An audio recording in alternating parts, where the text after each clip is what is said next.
This is Rak Noble for Women's Fight News. I'm here with Caroline Dubois at the McGuigan's gym.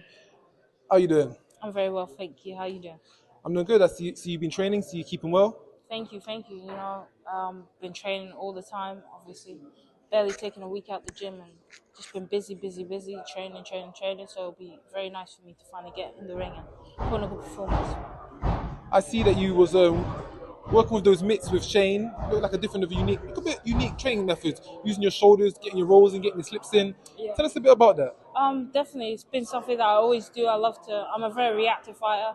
I've got good vision, good eyesight in the ring, so I try to build on that and strengthen what I already have, and definitely want to get more comfortable and be in punching range. Well, you're definitely good in punching range. You've got quite a few knockouts to your name. You can definitely hit. Definitely, I'm trying. So of course, last time out, another steal the show performance. When will you be fighting out next? I'm aiming for May 27. It hasn't been announced yet, but that's what I'm pushing for. My team has been pushing to get me on that card, and yeah, definitely, that's the next one. Any idea of opponent? Um, we were aiming for Yanina Lascano, who was former world champion, ranked number three in the world. But obviously, it depends on what position I fight on in that fight.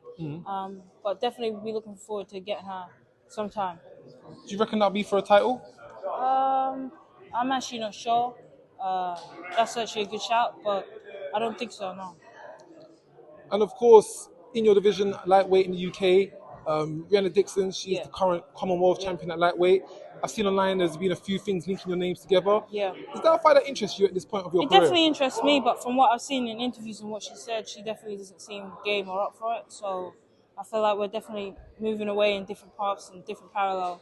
Where just I don't see our paths crossing anytime soon. I'm up for it. I'm game, but from what I've heard, she isn't. I always feel that every British fighter, man or woman, needs that domestic clash just to Yeah, boost their profile. Just that 100%. It'd be big great. fight. We saw Lauren Price and Kirsty Babington. Kirsty Babington fight for the British title. So it would be amazing if me and another girl in England could get something going and fight for a British title for ourselves. That'd be great. And just talking of world titles, as we know right now, Katie Taylor does hold the Yeah. division titles in the division. Yep. There aren't that many names at the top level that are coming up.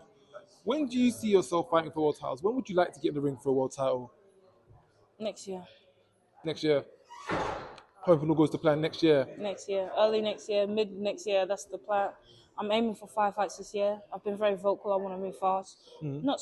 I don't want to race. I don't want to compete against anyone. I want to move at my own pace, but I just genuinely feel like there's no point in me training so hard in the gym to be fighting pushovers and fighting people that I can beat. I need to be stepping up. If every fight, I go in and I win convincingly and I win and it's clear that I'm leaps and bounds ahead, then it's only right that I move up and up and up and up. So I see myself fighting for a world title next year. And of course, this weekend, massive women's fight, Katie Taylor, Yep. Chantelle Cameron. Will you be attending that to view as a fan? No, I won't be able to attend that because I'll be fighting the week after, but I definitely will be watching that and I'll be staying glued, and this is in and out the division that I'll be messing around in, so it's important that I stay switched on and who's gonna be the ball point. How do you see that fight going? It's definitely a toss-up fight and a very 50-50 fight. I know we always say that, and it's always hard to push us off the fence, but I genuinely feel like Katie Taylor knows how to win, but Chantelle Cameron's got the youth, the size, and she's very skillful, very strong. So it really is just going to be a matter of who gets in the ring and has the best game plan, who executes that. And I don't know.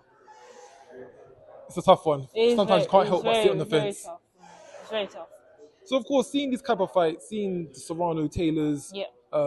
seeing the likes of Alicia Baumgartner going undisputed, you've got a headline card in Dublin. As a female fighter, looking at that and seeing that you're going to be in the mix in the next couple of years, how does that make you feel? It makes me feel great, genuinely. To be honest, the O2 fight was the fight that did it for me. Seeing these girls headlining, getting all the attention, getting the moment, their moment, it gave me that buzz, gave me that fire, and it's helped me want to progress at the speed that I'm trying to progress. I want to be in big fights sooner rather than later. I want to be in fights that excite me, excite the public, and get fights that on paper are 50-50 and fights that will make me train and push through that barrier. So I want those fights. I miss being an amateur where you're stepping in the ring against the world number one, number two. It's a very good feeling. So, and those victories that you get mean so much more. And of course, everyone wants to be a world champion, but outside of that, what in boxing is something on your bucket list to do? What is a dream of yours that you would like to conquer along the course of becoming a world champion? What would I like to do? I would like to be undisputed. I'd like to be a multi-weight world champion. I'd like to be something that is remembered as a great fighter, not a great female fighter, and fight, globally, not just nationally. I'd like to fight in America one day, sell out, and just be something that inspires people. One step at a time, and I'm sure you'll get there. Currently, you're in the gym. We've got Ellie fighting for a world title. Your brother Daniel's can be fighting for a world title.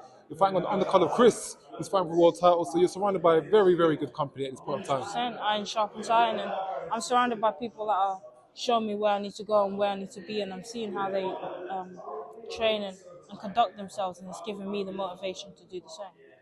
All in due time. Thank you very much, Caroline. We'll be there on the 27th for the fight. Thank you, I appreciate it. Thanks. Thank you for watching, and if you enjoyed the video, please hit like. Don't forget to subscribe so you don't miss any future content, and why not check out any other videos on the channel. You can follow Women's Fight News on Twitter, Instagram and Facebook.